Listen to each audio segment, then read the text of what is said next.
शिवाय नमस्तो श्री शिवाय नमस्तो।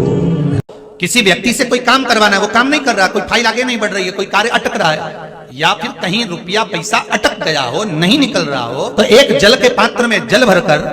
5 बेलपत्री शिव जी को समर्पित कर कुंदकेश्वर महादेव का नाम लेकर एक सफेद पुष्प बेलपत्री के ऊपर जो शिव जी को चढ़ाई है उस पर समर्पित कर जल जो लेकर गए हो, अपनी उस कामना को कर कि मेरा ये कार्य अटक रहा है, ये कार्य नहीं हो रहा, कुंदकेश्वर महादेव का नाम लेकर धीरे धीरे जल की धार चढ़ाइए। और एक बात हमेशा याद रखना, फिर निवेदन कर रहे हैं, अच्छे से समझ लेना, शंकर जी पर जब जल चढ़ता है, शिव जी का जब अभिषेक होता है, शंकर जी पर जब जल चढ़ाया जाता है, दूध चढ़ाओ, जल चढ़ाओ, कुछ भी चढ़ाओ, पर एक बात का स्मरण अपने जीवन में होना कि इतने ऊपर से मत चढ़ाना कि जल चढ़े और छींटे आपके ऊपर। बहुत ध्यान दीजिएगा। हाँ, तो यहां तक वर्णन करा गया है कि शंकर जी का जल चढ़ा हुआ जहां से बहकर जाता है ना, उसको लांगा तक नहीं जाता। यहाँ लांगते हैं क्या? नहीं ना, परिक्रमा भी करेंगे तो वहीं से लौट कर वापस उतर जाएंगे। शिव जी का जहां से जल बहकर जा रहा हो, चढ़ा हुआ जल जहां से बहकर जा रहा हो, उसको लांगा तक नहीं जाता। और कई लोग बड़े बड़े आनंद में शंकर जी पे इतनी ऊपर से जल चढ़ाएंगे तो वो छींटे पूरे अपने ऊपर आना चाहिए, शरीर पर आना चाहिए। नहीं, उसका दोष है हमारा, उसका दोष है।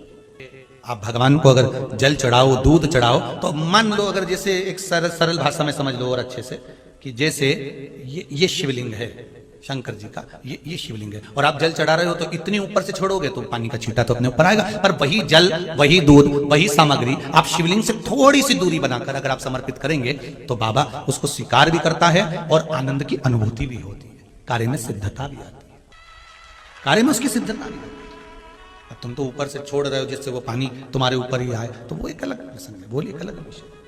सबसे पहला नियम एकादशी व्रत का, सबसे पहला नियम है कि आप जिस दिन व्रत करो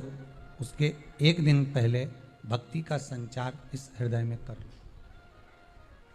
भक्ति का संचार इस हृदय में कर लीजिए। जिस दिन आप व्रत करो, जैसे एकादशी का व्रत कर रहे हो तो दशमी के दिन शाम का समय जब आवे, रात्रि जब होने लगे, शाम का समय आवे और रात्रि का आप जब भोजन ग्रहण करो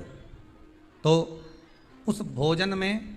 कोई ऐसा पदार्थ ग्रहण मत करिए जिस पदार्थ के कारण आपकी एकादशी बिगड़ जाए। कोई बेकार भोजन हमें ग्रहण नहीं करना, श्रेष्ठ भोजन ग्रहण करिए दशमी के। और एकादशी का दूसरा नियम बहुत ध्यान से सुनिएगा, जिस दिन आपकी एकादशी का व्रत हो उस दिन प्रयास करिएगा कि अपने हाथ से किसी भी वृक्ष की कोई पत्ती टूटे ना, अपने हाथ से किसी भी वृक्ष की, पौधे की, किसी भी वृक्ष की पत्ती अपने हाथ से ना टूटे। बहुत ध्यान दीजिएगा महाराज। एकादशी का ये दूसरा नियम है कि अपने हाथ से किसी पौधे की, किसी वृक्ष की, किसी डाली की कोई पत्ती टूटे ना, कोई पत्ती ना टूटे, इसका प्रयास करिए।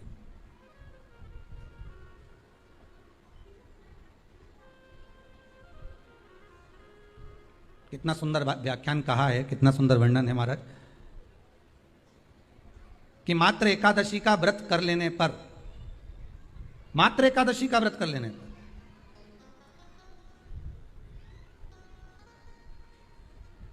जो पूर्व में किया गया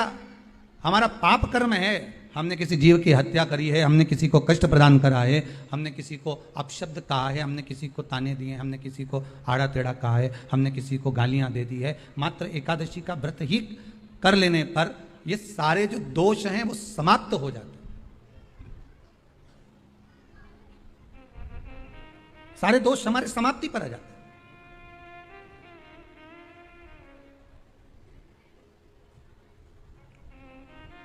अब एक विचार करिएगा थोड़ा सा अपने मन में, अपने चित्त में, अपनी वृत्ति में एक बात उतारिएगा, एक अपने मन में एक बात को उतार कर रखिएगा कि आप अपने पाप को, अपने पाप कर्म को जिस दिन क्षीण करने वाले हो, समाप्त करने वाले हो, अपने पाप को आप जिस दिन समाप्ति पर लेकर जा रहे हो, तो उसके एक दिन पहले आपको प्रसन्नता होना चाहिए कि नहीं होना चाहिए कि कल मेरा पाप कटने वाला है,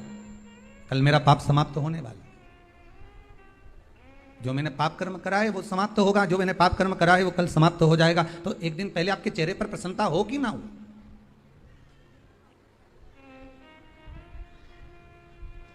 और चेहरे पर वो प्रसन्नता आपके आना चाहिए कि कल मेरा एकादशी का व्रत है, आज दशमी है, कल एकादशी का व्रत है, तो कल मेरी जब एकादशी का व्रत रहेगा तो मेरा ना जाने कितना कितना पाप, कितना कितना असत्य, कितना कितना झूठ, कितना कितना प्रपंच वो समाप्त हो जाएगा। इसमें मुझे प्रसन्नता हो, इसमें मुझे आनंदता हो।